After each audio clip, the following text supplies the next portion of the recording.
Margaret Maggie. Evans stared at the balance on her Social Security statement. Frozen. Balance. 0.00. Just weeks before, her son's wife had said, "Mom Evans, Michael, your son, is sick, and we desperately need money for his medical bills." Believing her, Maggie had handed over the money she had carefully saved for. Her golden years. But then, later, she learned from a neighbor that her son wasn't sick at all. "I see him at the casino almost every day." And then, one day, an envelope arrived at Maggie's doorstep. Inside, along with a note that read, "Just a little something," was some cash. But the real betrayal was hidden within that repayment.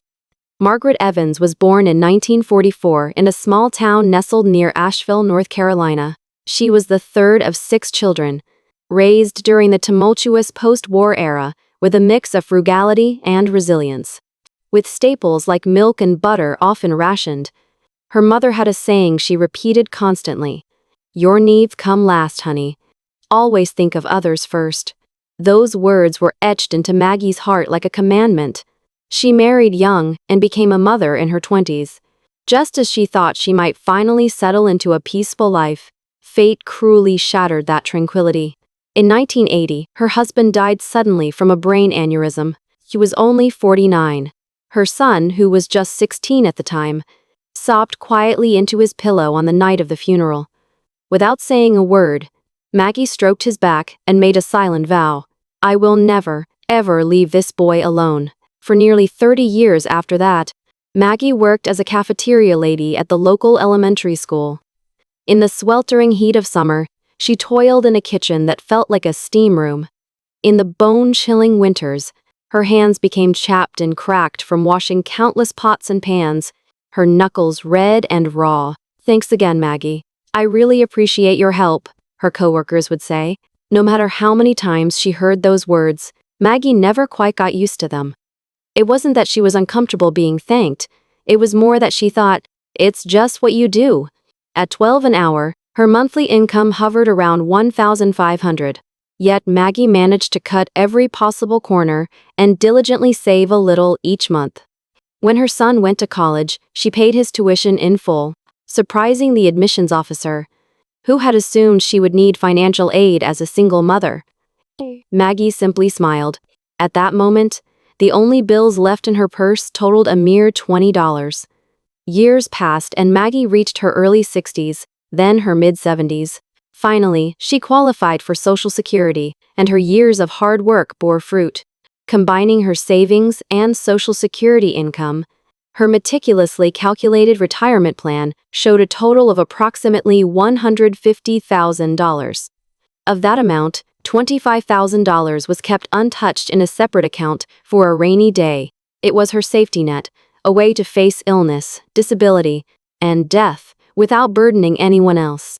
"I want to be able to take care of myself until the end, without relying on anyone," she thought. Perhaps this was the only reward she ever allowed herself after a lifetime of serving others. But that $25,000 would soon become someone else's hope. One winter morning, her son's wife cautiously broached the subject at Maggie's front door. "Mom Evans, could we borrow a little money? Just temporarily?" She explained that her husband wasn't feeling well and that they were short on funds for his medical expenses. Without hesitation, Maggie nodded. "Don't you worry about a thing. If I can help, I will." That was the first $500. The next month, it was $1,000, followed by $1,500 for living expenses. While a nagging feeling tugged at Maggie's conscience, she suppressed it. After all, this was family. There was love, and most importantly, a mother's job is to support, without question, she thought.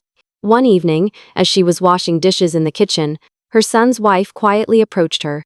"Mom Evans, would it be okay if I took a little from your Social Security account? I'll pay it back right away, I promise." Without surprise, Maggie replied, "Sure, honey, as long as you need it. But that $25,000 is different. That's for my final expenses, my just-in-case fund." "Of course, Mom Evans. I understand," she said with a smile. And to this day, Maggie believes that smile was genuine. but the reality that followed those words was far too cruel, too cold, and without a word, stole Maggie's peace of mind right from under her feet. And then, on March 14, 2024, at the bank, the cold, hard numbers revealed the truth.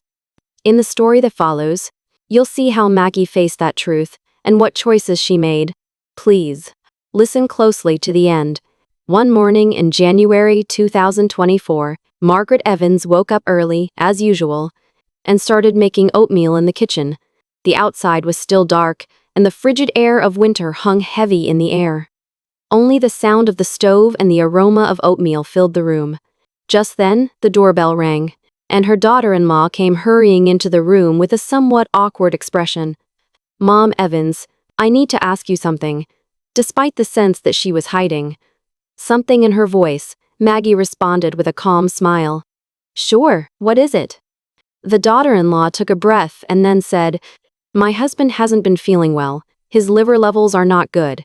Some tests aren't covered by our insurance, so we're facing some unexpected expenses." Maggie's face seemed to lose a bit of color at that statement, but immediately a feeling of concern welled up inside her. "Oh, honey, that's terrible. How much do you need?" "DT? About $500 for now?" Maggie gently reached for the envelope her daughter-in-law offered and carefully took out the amount from her own purse. She didn't doubt the reason for a moment. In the face of illness, everything else seemed powerless. "Take good care of him. Don't worry about me," she said. At that, her daughter-in-law bowed deeply, saying, "I'll pay you back right away." Before leaving, it wouldn't take long for her to realize that right away would never come. In February, a similar request was made again. This time for $1,000. The reason was almost the same. "The medication is expensive. The test results aren't good. We need it urgently," she repeated, almost like a script. But Maggie still believed. "If I were in the same position, I might have to rely on someone too. So, I'm glad I can be the one they rely on." Maggie kept telling herself this as she carefully placed the money she'd withdrawn from the ATM into the proffered envelope. But, one day, her daughter-in-law said, "If it's not too much trouble, could we possibly borrow a few months' worth of your Social Security benefits in advance?" At that moment, Maggie felt something inside her stir with a distinct unease. "Borrow in advance? Honey, I don't exactly run a lending company." Despite her feeble joke, when her daughter-in-law pleaded, "Please," she found herself opening her purse once more. That night, Maggie sat alone at her kitchen table, her checkbook open before her, and began making small notes with a pencil. January, $500, February, $1,000, March, if I loan her $1,500 in advance. The calculations quickly exceeded $3,000. I wonder if she's truly sick? This was the first time that thought had surfaced in her mind. However, Maggie couldn't bring herself to voice her suspicions because that would be an admission that she didn't believe her. That was the one thing she didn't want to do. Even so, she couldn't shake the feeling. One day, Maggie casually inquired, "So, have you received any test results or medication bills from the hospital? Anything like that?" Her daughter-in-law looked down for a moment, then smiled and replied, "Oh, I don't have them on hand right now, but I'll gather them up and bring them over soon." Maggie would later say that that smile seemed distant and somehow artificial. In the days that followed, Maggie eagerly anticipated finding an envelope from the hospital in her mailbox. Instead, she found only the electric bill and a mail order catalog. Something is definitely wrong. But even so, she wanted to believe. Why is doubt such a painful thing? One evening, as she sat by the fireplace, she murmured this to herself, her voice unheard, simply fading into the quiet air. Then came March. Maggie developed a persistent cough and decided, I should probably get it checked out, just to be safe. She decided to visit her doctor for a blood test, and while she was out, she'd swing by the bank to withdraw some money from her Social Security account to cover the expense. That was the beginning of the day that would change everything. Her number was called, and she handed her ATM card to the teller, saying, "Could you please check my balance?" The teller glanced at the monitor. her brow furrowing slightly as she turned the screen toward Maggie. "Mrs. Evans, here you go." The screen displayed the following message in stark, impersonal letters. Balance. 0.00. For a moment, she thought it must be a mistake. Surely not. A gasp of surprise caught in her throat, and she couldn't speak. The teller, looking apologetic, began to explain. There had been a total of 6 withdrawals from January to March, totaling $3,020. Maggie could barely stand. Her daughter-in-law, standing behind her, whispered, "Actually, I used it all." "What? I'm so sorry. But my husband had gambling debts, and I desperately needed the money to pay them back." Maggie couldn't respond to her words. No tears came, no anger arose. Just a sense of emptiness, a hollow void, quietly and coldly spreading through her heart. That night, Maggie sat on her bed and pulled out a piece of stationery. On it was a half-finished note. "Retirement fund saved for my old age, $3,000. As she stared at the words, she slowly drew a line through them with her pencil. A line of no return. With that line, something within Maggie quietly began to change. March 14, 2024. A faint spring haze hung in the sky, and a still, chilly wind swept through the streets that morning as Maggie Evans walked toward the nearest bank, carrying a white handbag. Her purpose was to withdraw funds for a routine checkup. The notice she'd received from her doctor stated, "It's important to get blood work done, just to be safe." And she kept reminding herself, "When you're over 70, it's best to catch everything early." As she approached the bank, she saw her daughter-in-law waiting outside. She smiled brightly and waved, adding, "Mon Evans, I thought I'd come with you today." Maggie was a little surprised but pleased, and she nodded slightly, saying, "Thank you, dear," as she walked toward the entrance. After taking a number and waiting in the lobby for a while, their number was finally called. "I'd like to check my balance and make a small withdrawal, please," Maggie said in her usual polite tone, handing over her ATM card and checkbook. The young female teller began to operate the computer, and the instant she saw the screen, Maggie noticed her eyebrows twitch slightly. "One moment, please," the teller said. The young woman went to the back, and an older male teller appeared in her place. His expression was somewhat stern as he silently pointed to the monitor. "This is your current account balance, ma'am." The screen clearly displayed, balance $0. 04. A moment, Maggie couldn't believe her eyes. She reflexively asked, "Excuse me? Is that some kind of mistake?" The teller lowered his head apologetically and continued, "Actually, there have been 6 withdrawals from your account between January and March of this year. A total of $3,020 has been withdrawn in stages. $3,020. The sound of the unfamiliar amount echoed in Maggie's ears, making her feel faint. "Oh my, 3,000, that can't be right, can it? I don't remember spending that much." Her voice trembled as she spoke, and her daughter-in-law quietly spoke up from behind her. Actually, I withdrew it all." At that moment, time seemed to stand still, and the area in front of the teller window was enveloped in silence. "What?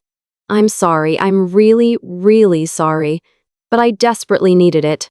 Maggie could only listen to her daughter-in-law's words, unable to comprehend. Still looking down, she continued in a weak voice, "My husband's debts? To pay off his gambling debts? I was aiming for a quick turnaround at the casino. It was only supposed to be a little bit, but I couldn't stop. Casino. Debts. Quick turnaround." These were words that didn't exist in Maggie's vocabulary. For something like that, "you took my precious." The words wouldn't come out, and she only felt a choking sensation in her throat. The teller quietly left his post, and in the corner of the lobby where they were left alone, Maggie quietly closed her eyes. In her mind, the image of the life she had painstakingly built up over many years, collapsing like sandcastles in the wind, spread out before her. The savings memos stuck to the refrigerator. Discount stickers on day-old deli items. Feet that knew only the cheapest, most durable shoes. That one slightly expensive holiday ham bought only once a year.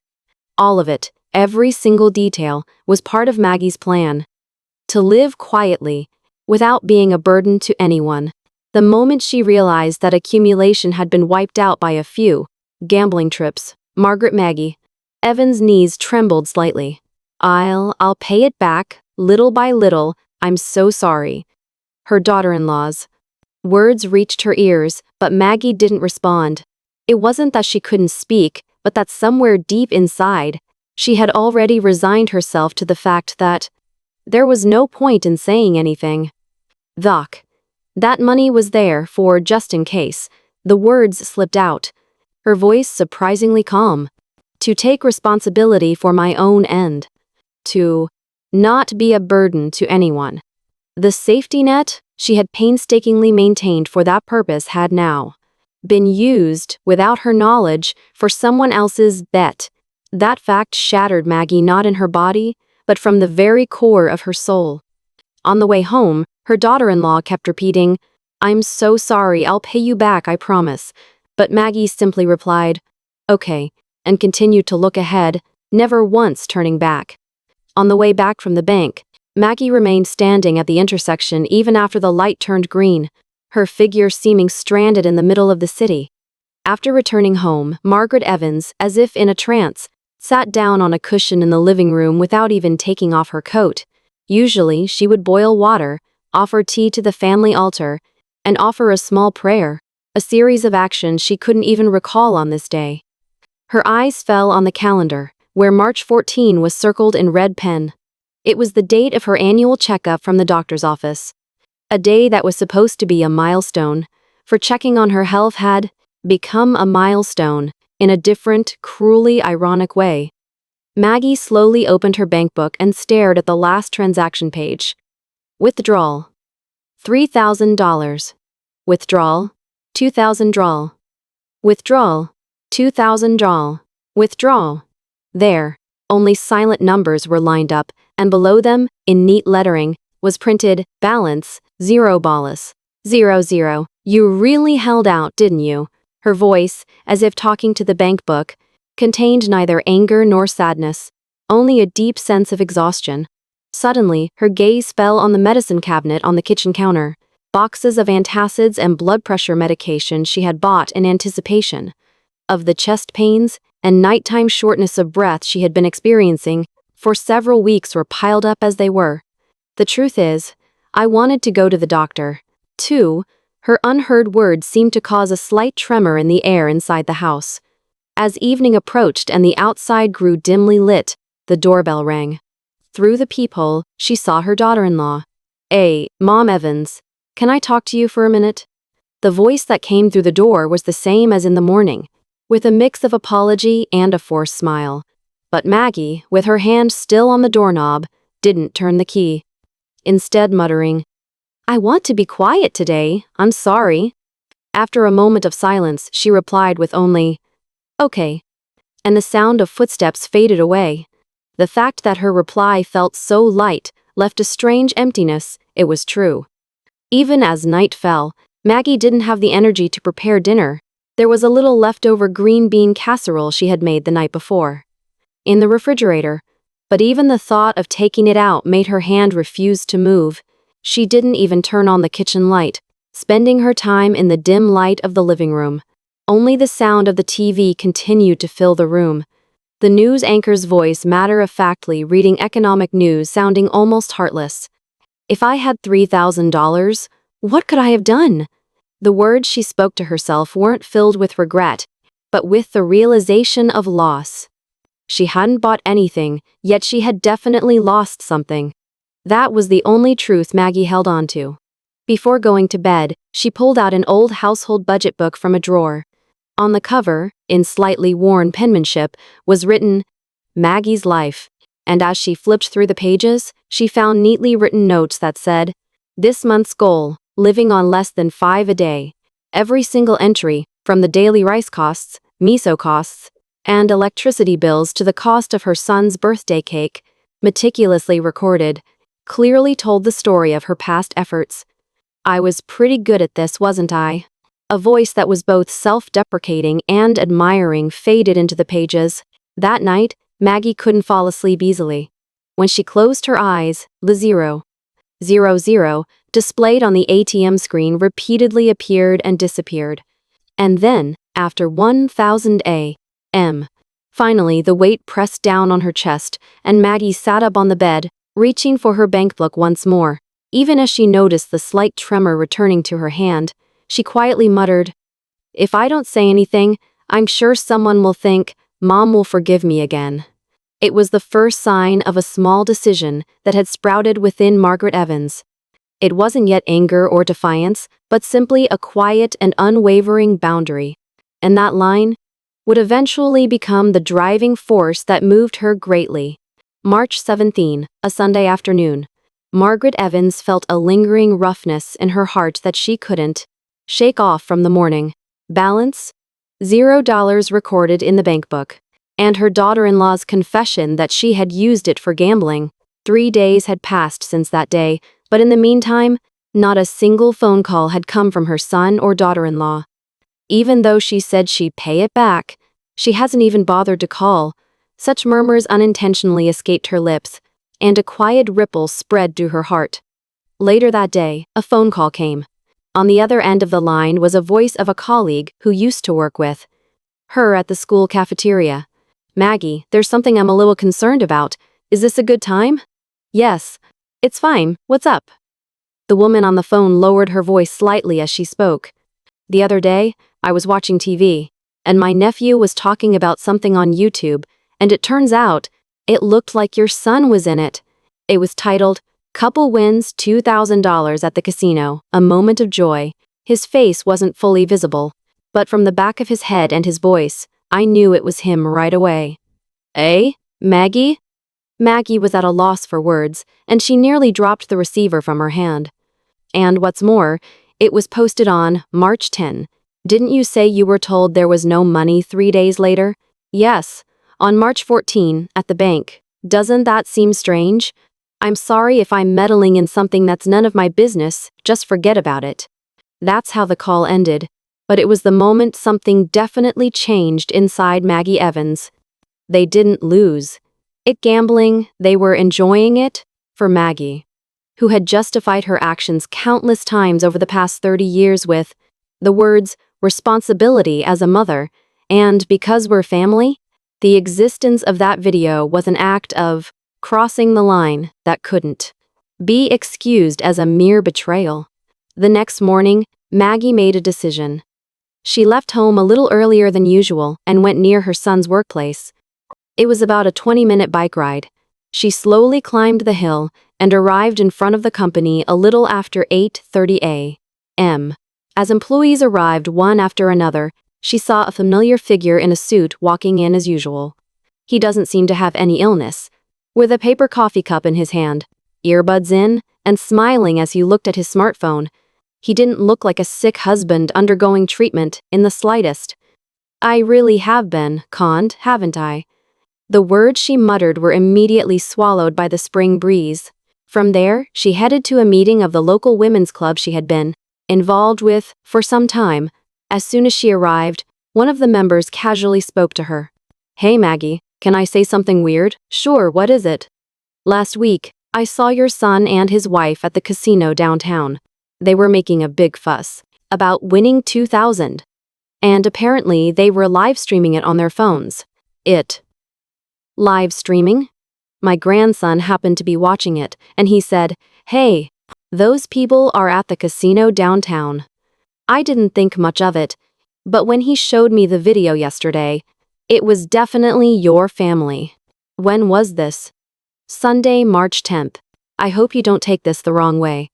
Maggie silently bowed her head and left the meeting hall saying, "I've got something I need to take care of." On the way home, as she approached her familiar house, Maggie stopped. No one was home yet, and the setting sun shone on the silent front door. The key was in her pocket. If she went inside, the same old dishes, cushions, and teacups would be waiting, but Maggie didn't take out the key. She stood in front of the door for a few seconds. Then, she slowly turned around and started walking straight ahead. There was no hesitation in her steps. "I can't go back to the way things were." That day, the front door remained unopened, and only the quiet choice to turn away was etched into Margaret Evans' heart. That evening, Margaret Evans headed to the local YMCA with a small paper bag. Her heart and body were ice cold that day, and she may have wanted to immerse herself in the hot water to return to herself, even for a little while. She walked through the entryway, locked her locker in the locker room, and stood in front of the mirror, staring at her own face. The face she saw no longer resembled the one people used to call a young mother, but instead reflected deeply etched wrinkles and somewhat shadowed eyes. When did I get this face? After muttering that, she slowly entered the bathhouse. From beyond the steam, she could hear the voices of young mothers talking. What the kids said at school, "My husband's late from another happy hour," just a typical scene from everyday life. But even that felt distant to Maggie, like something happening in another world. As she lowered herself into the tub and closed her eyes, she suddenly remembered a winter night when her son was still small, coughing in bed. "Mom, I'm cold." In response to those words, she took off her cardigan in front of the space heater and gently placed it on him that night. "I never thought he would turn out like that." The voice she muttered in the water contained no tears, only a deep sense of loss and emptiness. On the way home from the YMCA, the night breeze felt a little gentler. March 22, 2024. On that day, just after the vernal equinox, the sky was slightly hazy, and a silent sunlight fell on the town. That morning, Margaret Evans woke up later than usual, and as she sipped warm water in the kitchen, she took a deep breath. The balance in her savings account remained at zero. Plinka. The future was blank. But, strangely, there was a sense of quietness in her heart. It wasn't resignation or despair, but a dignified feeling that only those who had accepted that something had ended could possess. That afternoon, the doorbell rang. The monitor showed her daughter-in-law. Maggie hesitated for a few seconds, but without opening the door, she called out through it. "What is it?" Her daughter-in-law, her voice trembling slightly, said, This. I wanted to give this back to you, just a little bit." With that, she slipped a brown envelope into the mailbox. "I'll contact you later, I'm sorry," leaving only those words behind. Her footsteps quickly faded away. Maggie stood at the front door, unable to move for a while. When she finally picked up the envelope, she already had a bad feeling because of how light it was. Back in the living room, she gently placed the envelope on the table, moved her teacup aside, and slowly opened it. Inside were 10 100 bills, a total of $1,000, and another slip of paper. It was a handwritten note on a piece of plain paper. "I won a bit at the casino, so I'm sharing some of the winnings. 100. Temporary support." For a moment, she couldn't understand what was written. Sharing the winnings? The moment she read those words aloud, a cold sensation she had never felt before ran down Maggie's spine. This money wasn't a repayment. It was given because she was in a good mood after winning a game. It was given as a favor, from her own money, like a handout.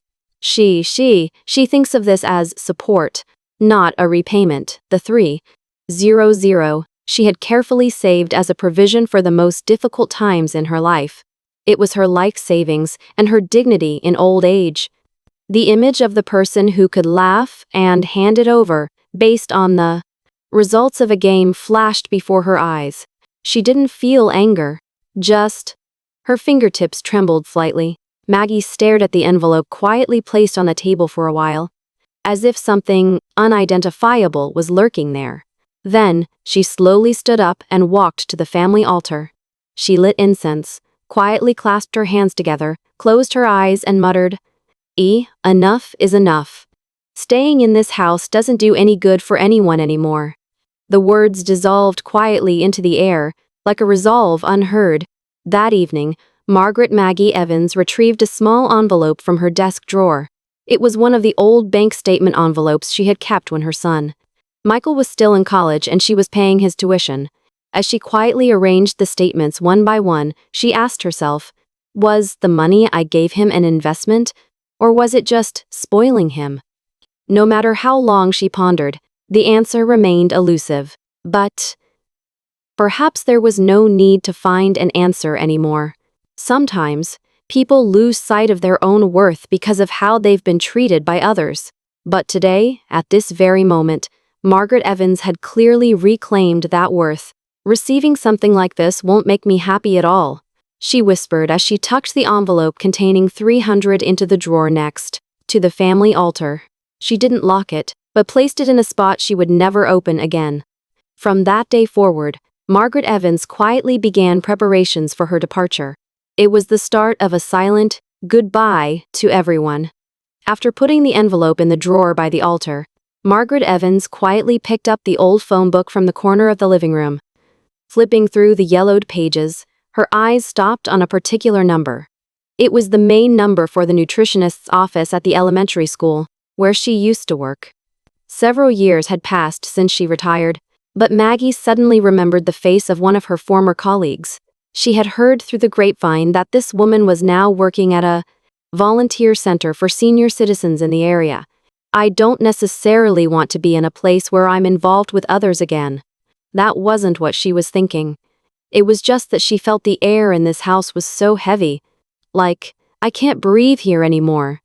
The next day, Maggie called her former colleague and simply asked, "Is there anywhere someone like me could volunteer, even though I live alone and I'm up in years?"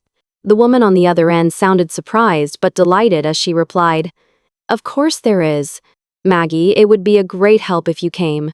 Lately, we've had a lot of elderly people living alone who say, it would be nice just to have someone to eat with." Hearing those words, Maggie couldn't help but smile. It's not that I wanted thank yous, but if there's still a place where I'm needed, then, without saying a word about the charity contained in the envelope, Maggie locked it away, and at the same time, she decided in her heart to gradually distance herself from the framework of family she had been in. That night, she took out the old photo album she had stored deep in the closet.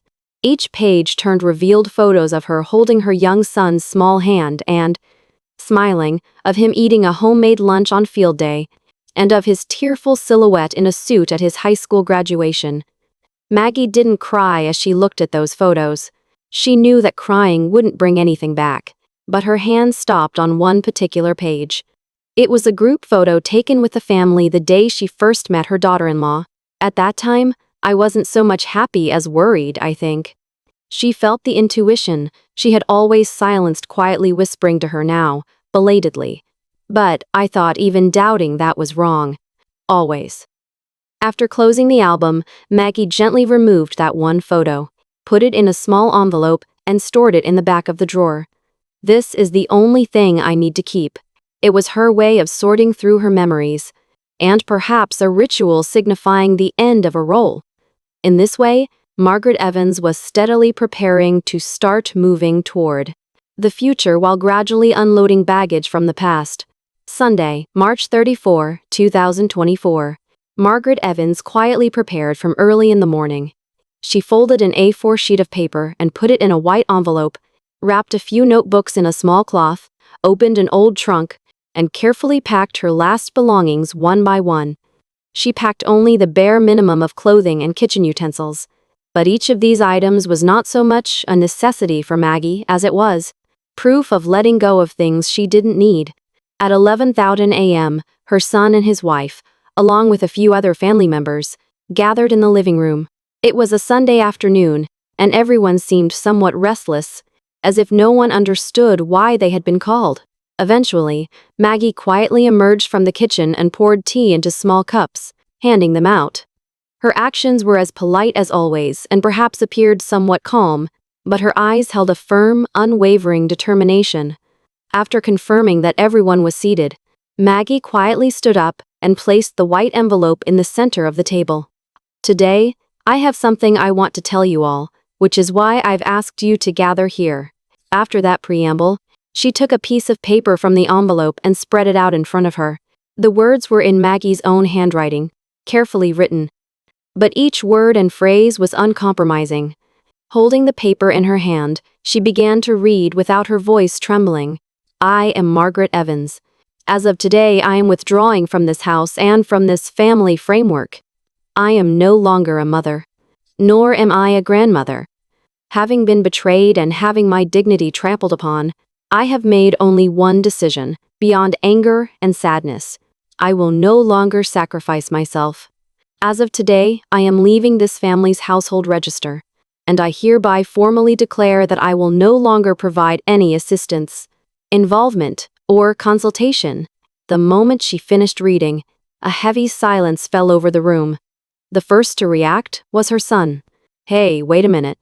What are you saying, Mom?" Hearing his voice, unable to hide his agitation, Maggie simply replied quietly, "Don't call me Mom anymore." Her voice contained neither anger nor tears. There was only the deep, quiet, inescapable resonance of an end. Her daughter-in-law seemed about to say something, but Maggie didn't avert her gaze as she continued. "For the past 30 years, I've swallowed everything because we're family. I've given you money, time, and emotions, everything. But when that becomes the norm, not even gratitude is returned anymore. I don't want to be someone's convenient tools any longer." Silence descended once more. In the corner of the living room, the wind rustled the curtains. The sound of that wind felt like the only reply. "Finally," Margaret added as a closing remark, "I'm moving back to the apartment I used to live in. It's small, but it's enough for me to live alone. Also, I've decided to volunteer a bit at the local senior center. I want to live out my days in a place where I'm needed, plain and simple." No one followed Margaret as she dragged her suitcase toward the door. There were no calls to stop her, no words of apology. But that silence may have been the answer for Margaret. After leaving the house, she walked to that familiar old apartment. She greeted the superintendent, took the key, and the moment she stepped into the linoleum-floored room, a breeze brushed against Margaret's cheek. Afternoon light streamed in through the uncovered window. There was a slight smell of dust, but Margaret felt it was the smell of freedom. She gently placed her luggage down, opened the window, and took a deep breath. And she could hear the laughter of children from afar. "Ah, maybe I can start over." At that moment, a faint but certain relief lit up in Margaret Evans's heart. That night, lying on the linoleum floor of the apartment, Margaret opened her diary and wrote, "Today, I quit being a mother. But I feel like I've finally regained myself as a person." After writing that, she quietly added at the edge of the page, "I lived a life where no one said thank you, but maybe it's okay if I say it to myself. You did a good job, Margaret." As the April wind gradually softened, Margaret Evans quietly began to settle into her new life in the familiar apartment she used to live in. The narrow kitchen, the old living room, the closet with little storage. There were many inconveniences, but all of them were like walls that protected Margaret's comfortable solitude. She woke up at 5 in the morning, opened the window, and drank a cup of warm water while listening to the birds singing. She flipped through the newspaper, wrote down the day's schedule in a small notebook, went to the nearby supermarket, and bought a few seasonal vegetables.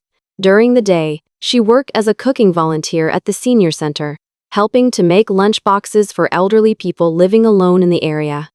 There, she met people like herself who had chosen to distance themselves from their families. Some were raised as war orphans, while others were exhausted from caring for spouses with dementia. "Margaret, your stew is really delicious. Thank you for coming today." Margaret could feel those words gently warming her heart. One day, a flyer posted on the wall of the center caught her eye. "Community gathering. Meeting place. Your words may become someone's hope. Why not write your life's chapter yourself?" Margaret stared at those words, unable to move for several minutes. "Do I have anything I can write about?" The voice she muttered was surprisingly quiet. That night, Margaret spread out stationery on the small table in her apartment and picked up a pen. She began to write a record for herself. There was no title, only the first line read, "I quit being a mother." It was not to blame anyone or to write about sadness, but simply an exercise to put into words what one person, Margaret Evans, was choosing and how she was trying to start over. In that writing, Margaret stopped, thought, and rewrote many times, gradually and carefully untangling 30 years of silence, losing herself by continuing to be someone's mother. Kindness creating dependence, and silence fostering misunderstanding. And finally, finding herself again by quitting being a mother. Each and every letter resonated like a letter to her past self. At the end of the diary she wrote, "The approx. US 3000 done is gone. But instead, if I think of it as the current me remaining here, it may not have been a loss." In mid-April, Margaret was invited to a reading and storytelling gathering, held at the community center. Other participants were reading memories of raising children and stories of their experiences during wartime. When it was Margaret's turn, she quietly stood up with the letter paper in her hand and began to speak. This is not a story of gratitude. It is not a story of parent-child bonds or love. This is a story of the courage to start over. And, beginning with the line, "I quit being a mother," she began to read quietly. The people listening seemed a little puzzled at first, but gradually, they were drawn into the weight and warmth behind those words. And by the time she finished reading, there were many people wiping away tears in the hall. There was no applause, but that, in turn, gave Margaret the certainty that her words had reached them. After finishing the reading and returning to her seat, an elderly man spoke to Margaret. "Your words made me finally think. It's okay for me not to make excuses." "Thank you." Margaret simply smiled and bowed her head, saying, "Thank you for listening." That night, even after returning home, a gentle afterglow remained in Margaret's heart. When she opened the apartment window, she could see cherry blossoms swaying in the wind outside. The light was no longer the coldness of winter, but embraced the warmth of spring. "I think I'll be okay now."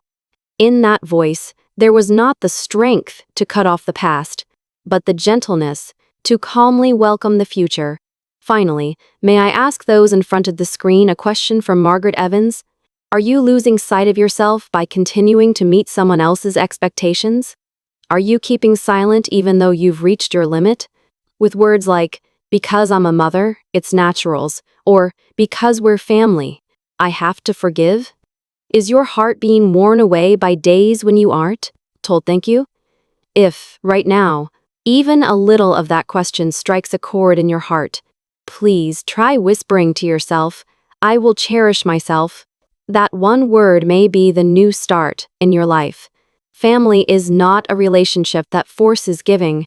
We hope that it is a place where you can respect each other. Thank you for watching Margaret Evans' story to the end. May a small light shine on your own story as well. You too must have thoughts you want to share. Please, leave a comment and tell us about it.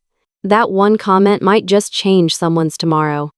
Life is a one-time deal. Taking care of yourself is never selfish. It's important to remember, you should never be ashamed or feel guilty for setting boundaries and protecting your well-being. Learning to say no and prioritizing your needs is an essential part of maintaining a healthy and fulfilling life. And it's okay to put yourself first sometimes.